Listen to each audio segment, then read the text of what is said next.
हरे कृष्णा। वेद सारथी में आपका स्वागत है। श्री दामोदर अष्टकम की श्रृंखला में आज की वीडियो में हम दूसरे श्लोक का भावार्थ आपके समक्ष प्रस्तुत करेंगे। यह श्री दामोदर अष्टकम श्री सत्यव्रत मुनि द्वारा कृत है और इसका उल्लेख पद्म पुराण में है।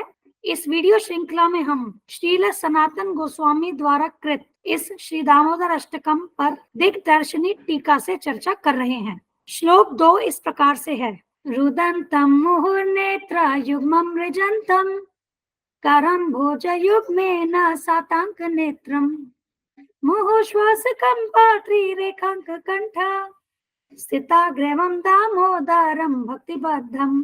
शब्द अनुवाद अन्वय के रूप में यहाँ दिया गया है। माँ के हाथ में छड़ी को देखकर रुदंतम रो रहे हैं, इसीलिए करम भोज युग्मेन कमल जैसे दोनों हाथों से, मुह बारंबार, नेत्र युग्मम दोनों आंखों को, मृजंतम एक साथ मसल रहे हैं, सातंक नेत्रम अतिशय भयभीत दोनों नेत्र वाले, मुहु श्वास कंपा त्रिरेखांक कंठस्थित ग्रेवम बारंबार जोर से श्वास के कारण शंख के समान 3 रेखाओं से युक्त कंठ में कंपित हो रहे आभूषणों वाले, दामोदरम जिनके उदर पर रस्सी है उनको, भक्तिबद्धम माँ की वात्सल्य भक्ति से ही बंधन को स्वीकार किए हुए हैं, न कि रस्सी से बंधे हैं, उनको नमामि नमस्कार करता हूं।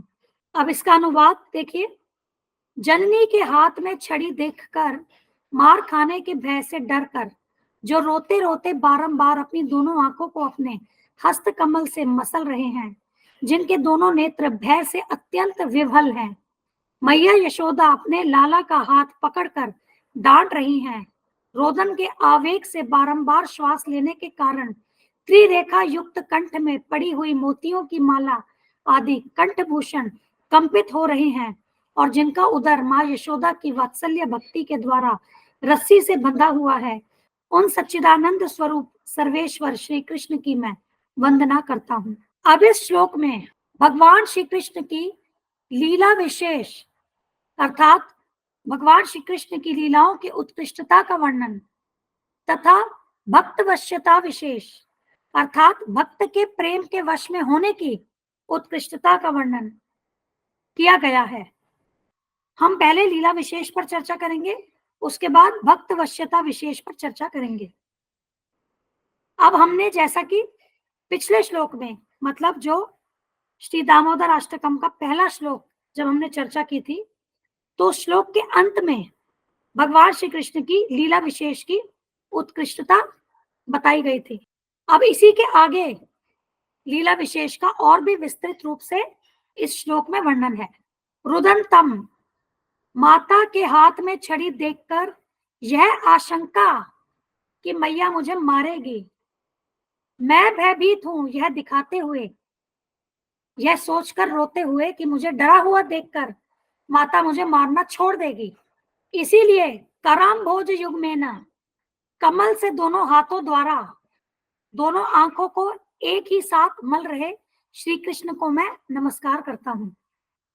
तो यह इस श्लोक का जो हिस्सा हमने लिया है उसका अर्थ है कि भगवान को यह आशंका है कि मैया अब मुझे मारेंगी, क्योंकि उनके हाथ में क्या थी, मैया के हाथ में छड़ी थी। अब वह ये दिखा रहे हैं माता को कि मैं भयभीत हूं और उन्हें लग रहा है कि माता मुझे भयभीत देख करके, मुझे डरा हुआ देख करके माता मुझे मारना छोड़ देगी, और अपने कमल रूपी हाथों से अपनी आंखों को वे एक साथ मल रहे हैं। अब यहाँ श्री सनातन गोस्वामी इन दोनों आंखों को एक साथ मलना, इसके विषय में बता रहे हैं कि यह एक तो बाल्य लीला विशेष के स्वभाव के कारण हो सकता है, क्योंकि आप देखेंगे कि बच्चे अक्सर ऐसा करते हैं, अपनी आंखों को मलते हैं। तो एक तो ये कारण हो सकता है।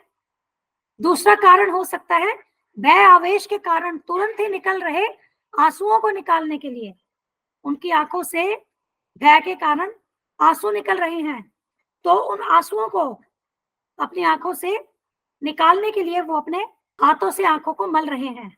या एक तीसरा कारण और हो सकता है कि आंसुओं की धारा को बंद करने के लिए, मतलब उनकी आंखों से आंसू आ रहे हैं तो वो जो आंसुओं की धारा आ रही है उनकी आंखों से, उस धारा को बंद करने के लिए। इसके बाद श्लोक का आगे का हिस्सा सातंक नेत्रम मोह श्वास कंपा त्रिरेखांक कंठ स्थित ग्रैवम दामोदर। अब यहाँ जिनकी आंखें भय पूर्वक देखते हुए यह बता रही हैं कि उनका मन कितना डरा हुआ है, तो मतलब ये अपनी अत्यधिक भयपूर्ण आंखों के द्वारा यह संकेत दे रहे हैं कि इनका मन इतना डरा हुआ है। मैं उन ईश्वर को नमस्कार करता हूं। और ये जो अत्यधिक भय में जो उनकी आंखें इधर उधर देख रही हैं, ये भी इनकी विचारणीय लीला है, क्योंकि इसके द्वारा वे अपनी माता की ताड़ना से बचना चाह रहे हैं। आगे, मुहु श्वास कंपा त्रिरेखांक कंठा स्थिताग्रहम, मतलब रोदन के आवेश के कारण वे बारंबार श्वास ले रहे हैं। आप देखते हैं ना, बच्चे जब बहुत ज्यादा रोते हैं तो क्या होता है, उनकी सांसें तेज हो जाती है। तो वही बाल्य लीला यहाँ प्रकट हो रही है कि रोदन के आवेश के कारण बारंबार वो श्वास ले रहे हैं और शंख की तरह 3 रेखाओं वाले कंठ में स्थित जिनके मुक्ताहार आदि गले के आभूषण कंपित हो रहे हैं। इस प्रकार से बारंबार श्वास लेने के कारण जो उनके कंठ में जितने भी आभूषण हैं वे कांप रहे हैं। भगवान तो यहाँ दिखा रहे हैं माता को कि देखो माता, मैं कितना भयभीत हूं, मेरी आंखें देखो कितनी भय से ग्रस्त है, मेरा मन कितना डरा हुआ है।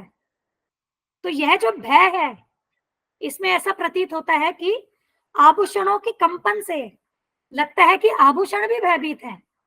और जिनके उदर पर डोरी बंधी है, मतलब दामोदर, मैं उन ईश्वर कृष्ण को नमस्कार करता हूं। अब माता सोचती हैं कि एक तो कृष्ण खल है, मतलब शरारती है, और तथा साथ में ओखल जो कि कृष्ण का साथ दे रही है, इसीलिए मैं दोनों को ही बांध दूंगी।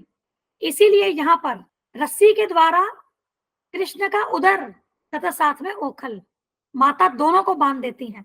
अब यह बंधन किस प्रकार से उक्त हुआ, इसका कारण है भगवान श्री कृष्ण की भक्तवश्यता। भक्तवश्यता विशेष अर्थात भगवान श्री कृष्ण के भक्त के प्रेम के वश में होने की उत्कृष्टता का वर्णन। भक्ति बद्धम अर्थात जिन्होंने अपने संबंध में माता की भक्ति द्वारा अथवा माता के संबंध में अपनी भक्ति द्वारा बंधन को स्वीकार किया है, उन ईश्वर श्री कृष्ण को मैं नमस्कार कर रहा हूं। यहाँ जो भगवान ने बंधन स्वीकारा है वह भक्ति का बंधन है, वह रस्सी का बंधन नहीं है। क्योंकि माता यशोदा ने तो सभी स्थानों से रस्सियां इकट्ठा करके उनको बांध करके प्रयास कर लिया कि उससे वे कृष्ण को बांध सकें, परंतु उन्होंने यह पाया कि हर बार रस्सी 2 अंगुल छोटी रह जाती थी। तो ये रस्सियां तो भगवान श्री कृष्ण को नहीं बांध सकी, परंतु भगवान श्री कृष्ण भक्ति के द्वारा बंध गए। अब यहाँ पर बहुत महत्वपूर्ण बात जो हमें यहाँ समझनी है वह यह है कि माता यशोदा ने अत्यंत प्रयास किया, पुनः पुनः वो डोरियां लेकर के आई, उनको गांठ लगाकर कृष्ण को बांधने का प्रयास किया। उनके श्रीअंगों से मोती के समान पसीने की बूंदें गिरने लगी, उनके केश बंधन स्थित माला गिरने लगी। जब वे बहुत ज्यादा थक गईं, तब भगवान श्री कृष्ण ने अपनी माता को ऐसा देख करके कृपा पूर्वक स्वयं ही बंधन स्वीकार किया।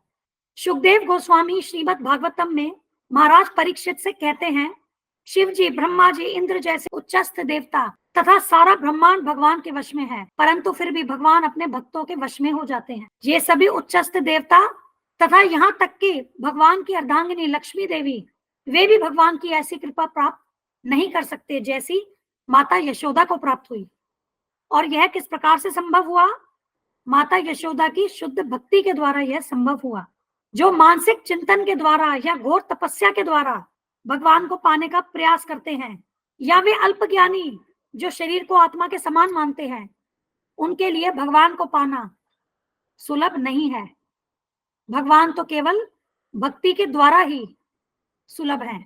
इस लीला विशेष के द्वारा भगवान श्री कृष्ण ने कुबेर के पुत्रों का उद्धार किया था। यहाँ पर भी भगवान की भक्तवश्यता देखिए। भगवान श्री कृष्ण श्रीमद् भागवतम में कहते हैं, यद्यपि ये दोनों युवक बहुत धनी कुबेर के पुत्र हैं और मेरा उनसे कोई संबंध नहीं है, परंतु देवर्षि नारद मुझे अत्यंत प्रिय हैं, वे मेरे स्नेही भक्त हैं, और क्योंकि वे चाहते थे कि मैं उनके सामने आऊं, इसलिए मुझे उनके उद्धार के लिए ऐसा करना होगा। तो यहाँ देवर्षि नारद की वाणी को सिद्ध करने के लिए भगवान ने कुबेर के पुत्रों का उद्धार किया। देखिए, इस प्रकार से भगवान अपने शुद्ध भक्तों के वश में है। अब हम बात करेंगे कि यशोदा मैया ने तो सभी रस्सियां लेकर के भगवान को बांधने का प्रयास किया, परंतु हर बार रस्सी 2 उंगल ही छोटी क्यों पड़ जाती थी? तो इसका रहस्य हमें वैष्णवाचार्य इस प्रकार से बताते हैं। पहला उंगल साधक की चेष्टा, अर्थात इस लीला में यशोदा मैया का प्रयास, और दूसरा उंगल प्रभु की कृपा। जब ये दोनों पूर्ण हो जाते हैं तो भगवान को बांधना अत्यंत सरल हो जाता है। इसे आप किस प्रकार से समझ सकते हैं? देखिए, जैसे अगर कोई मनुष्य किसी कुएं में फंस जाए और वो आवाज लगा के चिल्ला के कहे कि मुझे इस कुएं से निकालो, कोई मनुष्य वहां से निकल रहा है, उसने उसकी आवाज सुनी और वो उसे बचाने आते हैं। अब वे अपना हाथ उसकी ओर देते हैं, परंतु जो व्यक्ति कुएं में फंसा है वह कोई प्रयास नहीं करता। वह कहता है कि बस आप मुझे निकाल दो। तो क्या वह कुएं से निकल पाएगा? उसी प्रकार से भगवान तो हम पे कृपा कर ही रहे हैं, लेकिन जब तक हम प्रयास नहीं करेंगे, हम हाथ आगे नहीं बढ़ाएंगे, तो हम इस जगत रूपी कुएं से बाहर कैसे निकलेंगे? वास्तव में कुआं तो एक बहुत छोटा शब्द है। इस जगत को तो भव सागर बताया है। ये तो विशाल सागर के समान है, जिससे हम भगवान की कृपा के बिना नहीं निकल सकते। परंतु उसके लिए आवश्यकता है कि हमें प्रयास करना होगा, और जब हम प्रयास करेंगे और साथ में भगवान की कृपा होगी, तभी हम भगवान को प्राप्त कर सकते हैं। आज की वीडियो में बस हम इतनी ही चर्चा करेंगे। हम अगली वीडियो में आपके समक्ष श्री दामोदर अष्टकम का 3य श्लोक प्रस्तुत करेंगे। धन्यवाद। हम यह चैनल और इस पर दी गई समस्त वीडियोस हमारे गुरु महाराज श्री कृष्ण कृपा मूर्ति श्री श्रीमद अभय चरणारविंद भक्तिवेदांत स्वामी ठाकुर श्रील प्रभुपाद जी को समर्पित करते हैं। श्रील प्रभुपाद की जय। धन्यवाद। हरे कृष्णा।